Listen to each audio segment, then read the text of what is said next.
جنگل کا آخری راستہ۔ رات کے ٹھیک 12:30 بج رہے تھے۔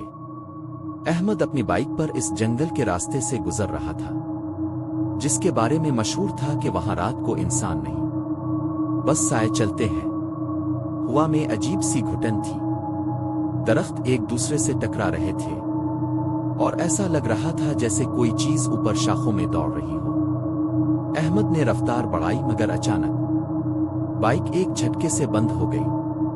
اس نے لائٹ جلائی، لائٹ جیسے ہی آگے بڑھی اس کا دل بند ہو گیا۔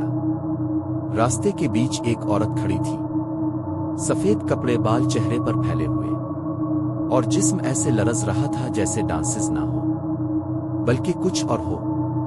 احمد نے کانپتی ہوئی آواز میں کہا، بی بی، آپ کون ہیں؟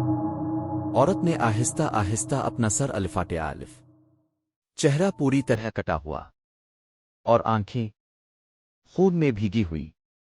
وہ صرف ایک جملہ بولی، یہاں کوئی واپس نہیں جاتا۔ اچانک اس کے پیچھے سے 3 سائے نکلے، لمبے کالے بغیر چہرے کے، اور وہ سب آسمان کی طرف دیکھ کر چیخنے لگے جیسے احمد کو دیکھ کر خوش ہو رہے۔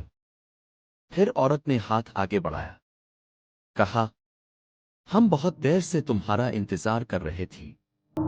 اسی لمحے جنگل میں ہر طرف قدموں کی آوازیں گونجنے لگے، 1 2 3 نہیں، درجنوں، جیسے پورا جنگل جاگ گیا ہو۔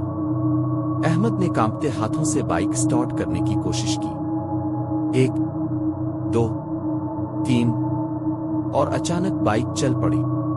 وہ پوری رفتار سے بھاگا، ہوا پیچھے سے چیخ رہی تھی، لیکن جب اس نے پیچھے دیکھا، ایک لمحے کے لیے اس کا سانس رک گیا۔ تینوں سائے ہوا میں دوڑ رہے تھے اور ان کی رفتار بائک سے دوگنی۔ عورت بھی درختوں کے اوپر اوپر اس کے ساتھ ساتھ چل رہی تھی۔ اس کے بال آسمان میں لہرا رہے تھے اور آواز آ رہی تھی، واپس آؤ، تم ہمارے ہو۔ آخرکار جنگل ختم ہوا۔ سڑک پر پہنچتے ہی وہ سب غائب ہو گئے۔ احمد گھر پہنچا، لیکن اس رات اس نے موبائل دیکھا تو اس کے رونگٹے کھڑے ہو گئے۔ کیمرہ خود بخود ریکارڈنگ پر تھا اور ویڈیو میں صاف نظر آ رہا تھا وہ 3 سائے، عورت اور وہ لمحہ جب انہوں نے اسے پکڑنے کے لیے ہاتھ بڑھایا تھا۔